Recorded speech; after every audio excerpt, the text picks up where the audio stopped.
welcome from Muker. As you can see, it's rather misty today.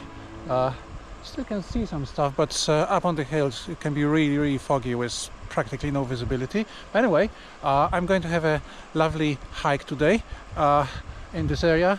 The plan is to go through Black Hill, and then there's Bunton Crushing Mill, and all sort of all mill activity. I think it's very dramatic in that area.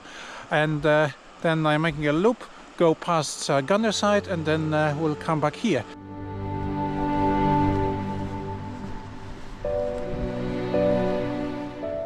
What an incredible view, and that's just completely straight out of the village. The traditional barn houses are here, but obviously all of this is tiled by this wall of a hill. Incredible view. Gorgeous.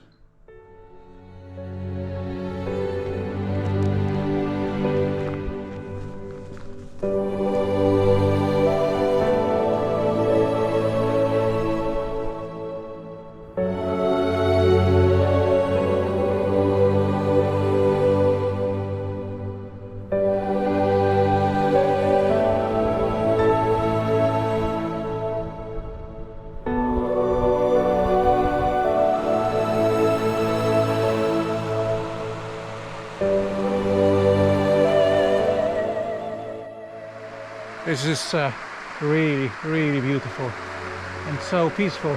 This is of course River Swale, from which Swaledale takes its name. I'm just about to cross it. You can see that there's a bridge there, which I'm going to cross, and then going to be walking a bit on the other side of the river, and eventually I'm going to go off path.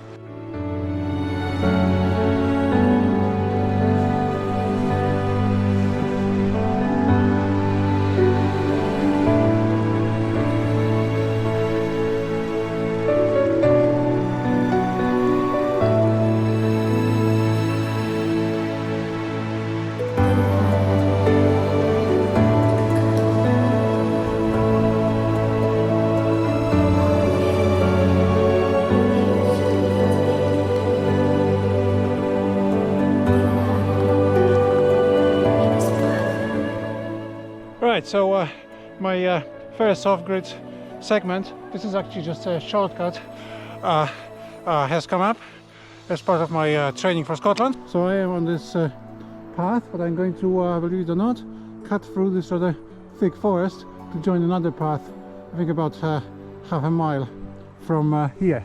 So let's go.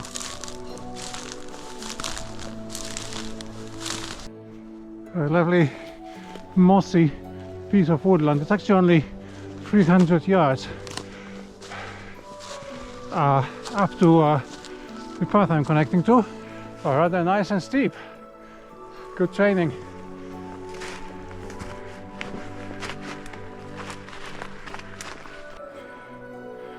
Right, so I've just cleared the woodland, and now look at these gorgeous cracks. My path should be on top of that or just over those cracks, so I just need to get up there. Extremely steep. I don't know what the gradient is, but it's probably 30 or 35. Not long to go. But this is my reward. Look at this.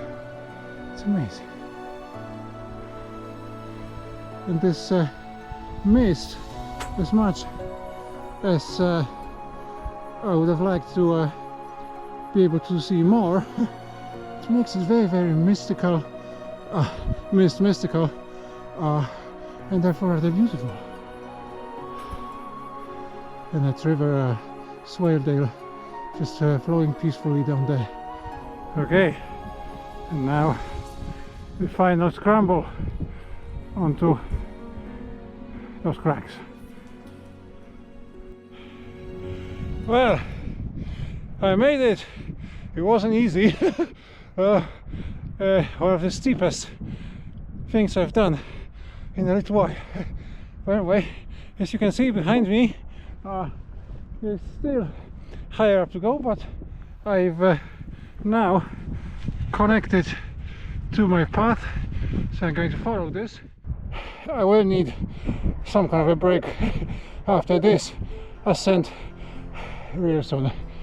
On the other hand, it's cold, so one just needs to keep going, not to get really cold, I think. I saw these frost-covered trees on these slopes from down below, so it's amazing to actually see them from up close here. Very beautiful.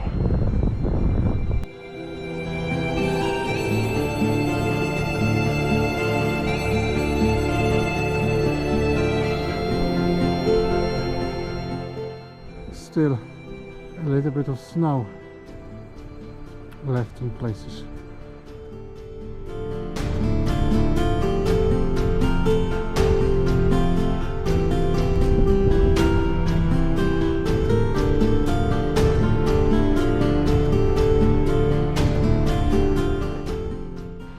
Okay, so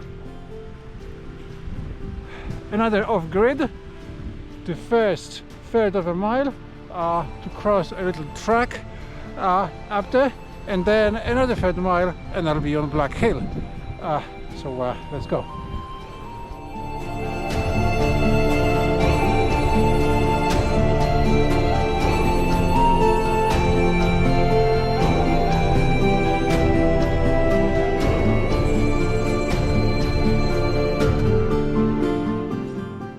So this is the track I was talking about, and now it's just 5 minutes up over there to Black Hill.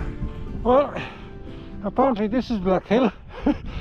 It's one of those moorland plains hills, so it's really difficult to see the actual summit, but it's at 513 meters above the sea level, and so I'm going to make a little break here, have some food, because these steep ascents tired me out a little bit.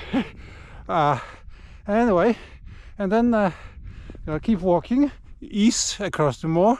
This is called, by the way, Ivelet Moor, this whole area here. So I haven't seen a single soul today after leaving Muker, which makes it for a really wonderful day full of solitude and serenity. There's a couple of streams like this on the way here. They're sort of partially frozen, and you can see there's still some snow on them. You need to be a little bit experienced to understand where to step. So about half a mile east of here there's another Black Hill, 569 meters, so it's a different hill, but by the same name. So I'll be there soon. So another hill to get to very, very soon.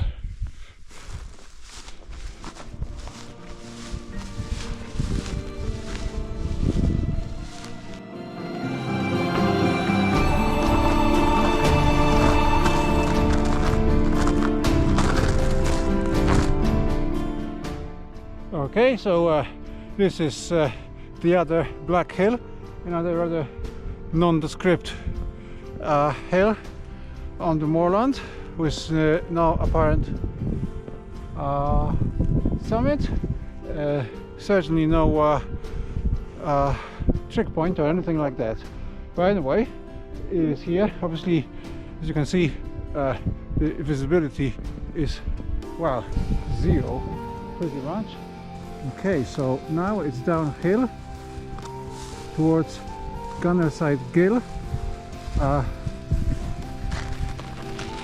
and from there I will actually stop walking the off-grid sections and join an actual path and something more comfortable, and that's where the mill I was talking about is. Once I'm a little bit lower down, I expect there's going to be less cloud there.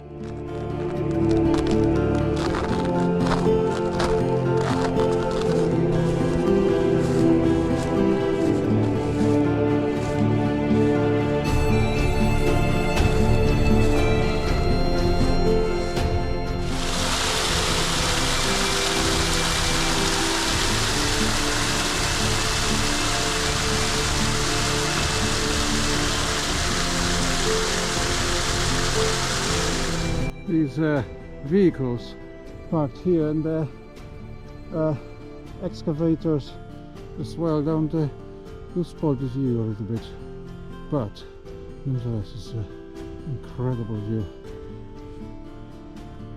So I've been walking on this comfortable track the last half a mile or so, so that was nice, but I will have to walk down there. The Bunton Crushing Mill is actually there. I can actually see a few people, although it's on the other side of the river. This area here is called Woodward Lead Level, which obviously indicates to you that there was a lot of lead mining activity here in the past. No longer. Very, very obviously incredibly dramatic, this.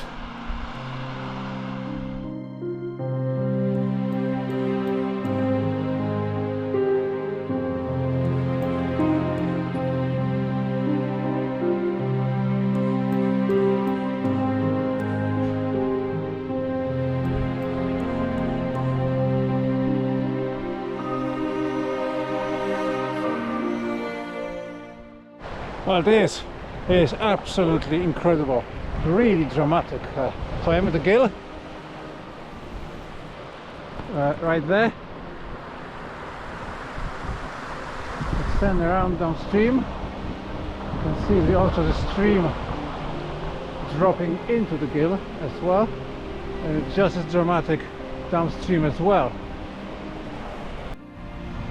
I actually need to get up there somehow, obviously not straight up, that would be rather treacherous, so I'll see if I can get up there and then zigzag my way up there. That way should be more doable.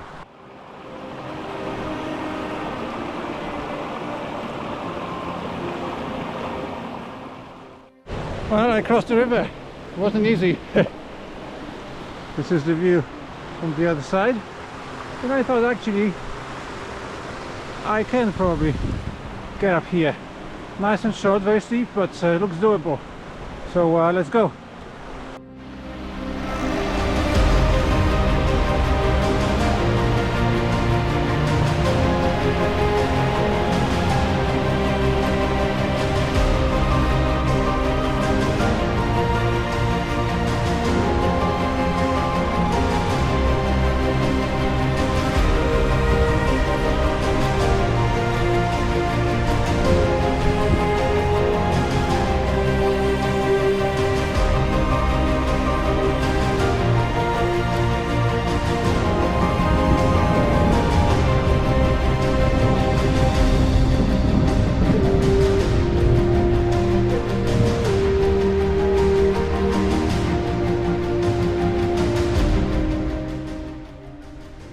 Alright, that's the mill. On we go. Alright, so as you can imagine, I'm enjoying myself tremendously. It is, however, very hard.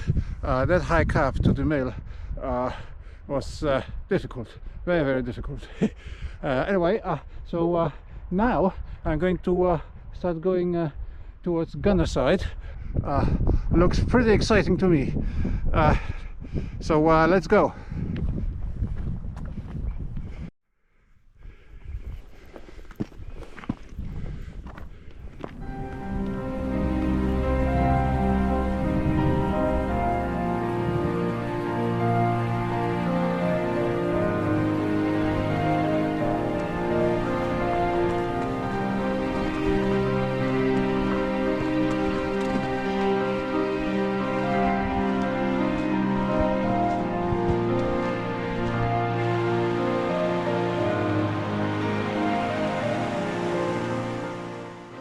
Incredible views, absolutely everywhere here.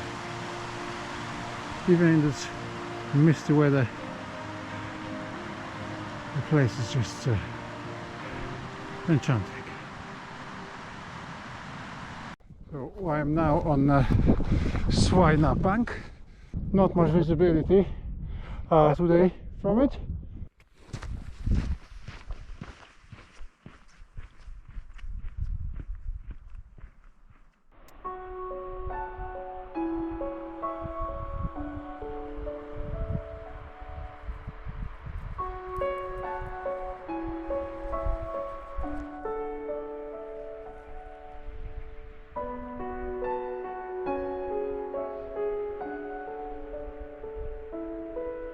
such a privilege to be alive, be able to see these things and be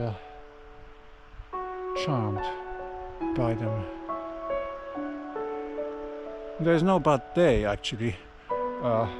Today is foggy, but it creates a different kind of world than if everything is sunny, or when it's rainy, or when it's a little bit of both. Every day it just brings different experiences and sensations, even if you came back to the exactly same spot.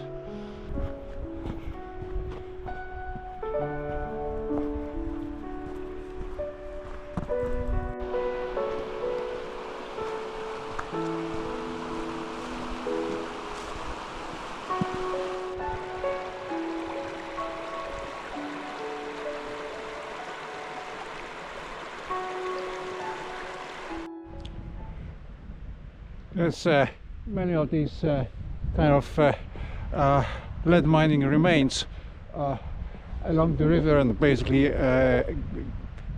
a lot of places in this area. This was where the lead ore called galena was crushed before being sent to be smelted into lead. What's interesting to me these days is how these human buildings remains are sort of left here and sort of taken over by the natural world, really, surrounded by the glories of nature. It makes an impression.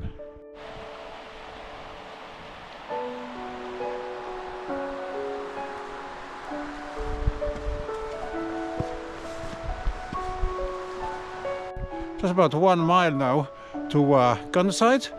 I have a nice view of the hills and the slopes and the pastures on one side, but I'm actually following this path which goes alongside Gunnerside Beck, which is down below. The beck is very dramatic, but I'm obviously much lower down. It never ceases to amaze me how fast these hills rise.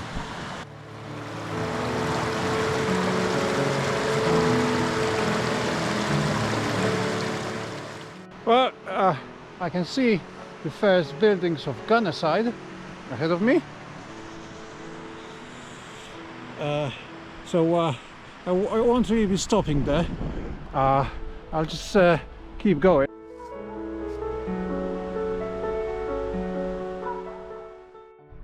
Right, so I have just left the last buildings of Gunnerside behind me, and I'm now onto these lovely green English pastures, being surrounded by a few sheep.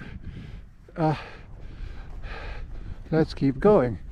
Soon I will get closer to River Swale, because I'm supposed to be following that all the way to Muker.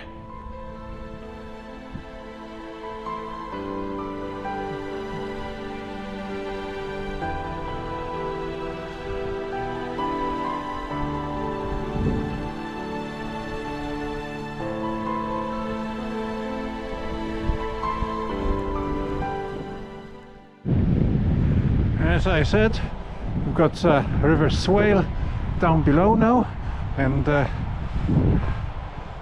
Swaledale in its glory spread out in front of me.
stunning right until the very end.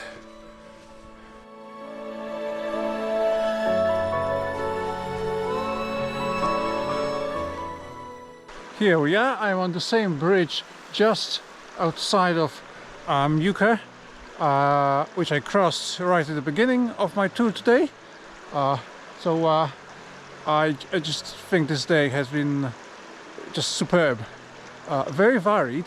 Obviously the very, very dramatic hills and mountains and the gale, all the lead mining old buildings now in ruins, very interesting, but surrounded by all of this natural world and the wild natural world as well.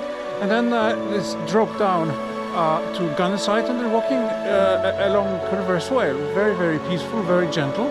Anyway, I'm going to just retrace my steps back to Muker, and then that's it for today.